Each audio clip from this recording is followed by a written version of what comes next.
Let me tell you the story of the early bird and the night owl. The early bird likes to wake up each day by 8 a.m. The early bird feels most productive during the beginning of the day and likes to get to bed by 10 p.m. each night. The night owl, on the other hand, naturally wakes up by 12 noon. The night owl feels most productive during the evening hours and likes to fall asleep by 2 a.m. But this isn't one of Aesop's fables and is based in reality. In this specific story, I am the early bird and my sister is the night owl. And even though we're from the same family and a family of predominantly early birds, my sister is the odd one out. But this is a natural difference in sleep schedules and one that can actually be explained with genetics. Hey everyone, my name is Matthew and welcome to Calm Insomniac, where we're a community of people trying to get a better night's sleep. If you enjoy learning about sleep health, sleep tips, and relaxing classical music, then please subscribe with notifications on. And if you enjoy this video, please give it a like as it greatly helps out the channel. We first need to explain the natural differences between sleep schedules among humans. This is something we're all very familiar with because it is easy to recognize in both ourselves and others. But let's break it down. Our sleep cycle is predominantly controlled by two processes: circadian rhythm and sleep-wake homeostasis. Circadian rhythm is our internal biological clock, which is predominantly controlled by the light-dark cycle of the world around us. However, even in the absence of lightness or darkness, our circadian rhythm is always running. And sleep-wake homeostasis is our desire to sleep. The longer we stay awake, the stronger our desire to sleep. This occurs because the organic compound adenosine naturally builds up the longer we are awake. Only when we sleep will our body flush itself of this adenosine and starting the cycle again. Even though these processes are always happening, especially our circadian rhythm, this doesn't mean that all humans are on the same sleep schedules. As I mentioned in my opening story, some people are early birds and some people are night owls, and there are others who fall somewhere in between the two. Our natural preference for when we sleep and when we feel most alert is known as our sleep chronotype. Individual sleep chronotypes vary from person to person, but there are three main categories. About 40% of people have a morning preference, or are early birds. About 30% of people have an evening preference, or are night owls. And the remaining 30% of people fall somewhere in between.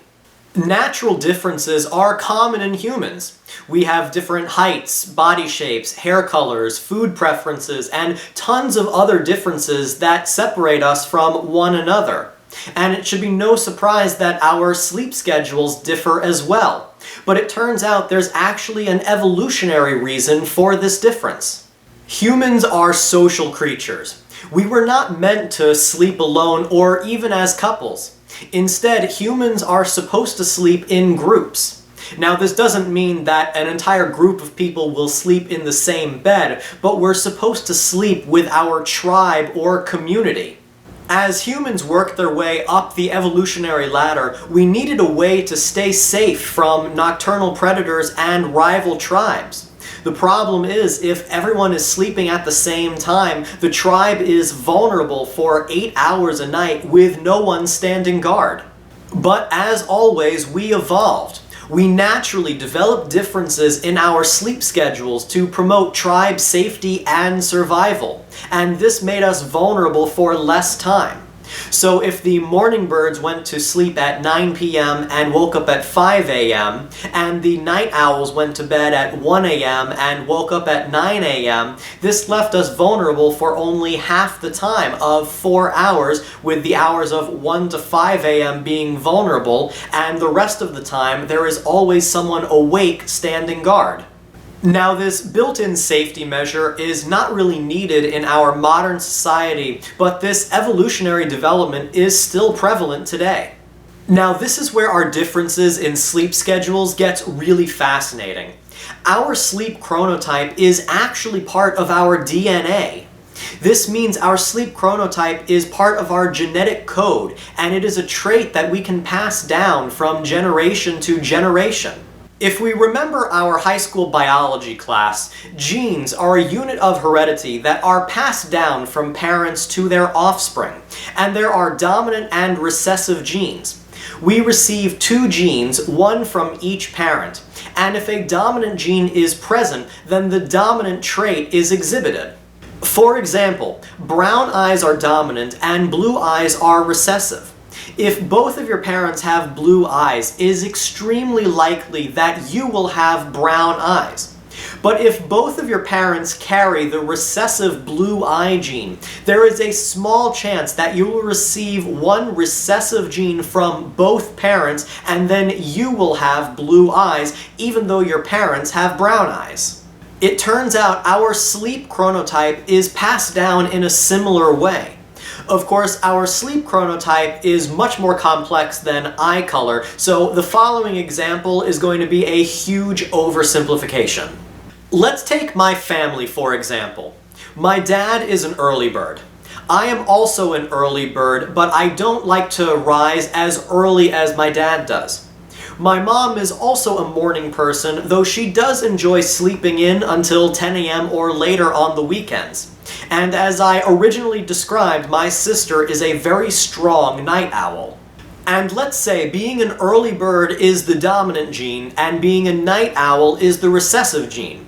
We can assume that both of my parents carry the dominant and recessive genes, especially considering my mom falls into the in-between category of sleep chronotypes. Therefore, I clearly carry the dominant gene since I am an early bird. But my sister is the odd one out in a family of mostly early birds. She clearly received the recessive gene from both my parents, and there was only a small chance that this could happen. And this is why she appears to be on a completely opposite schedule from the rest of us. Now, even though being a night owl is a completely natural occurrence, in our modern society it has many downsides. The first downside is the stereotype that night owls are lazy, and it's easy to see where this stereotype comes from. Our modern world has a strong preference for working in the early morning hours, with most typical jobs starting at 9 a.m. So when night owls have a difficult time waking up before 9 a.m., this is why they are often perceived as lazy. Furthermore, when a night owl works from 9 a.m. to 5 p.m., their most productive and alert hours are only beginning as the traditional workday is ending. And this is another reason why night owls are often perceived as lazy, even unproductive. Additionally, if a night owl works a traditional 9 to 5, they may struggle to fall asleep early enough and achieve enough sleep to properly function the next day. Night owls are constantly fighting between society's clock and their internal biological clock.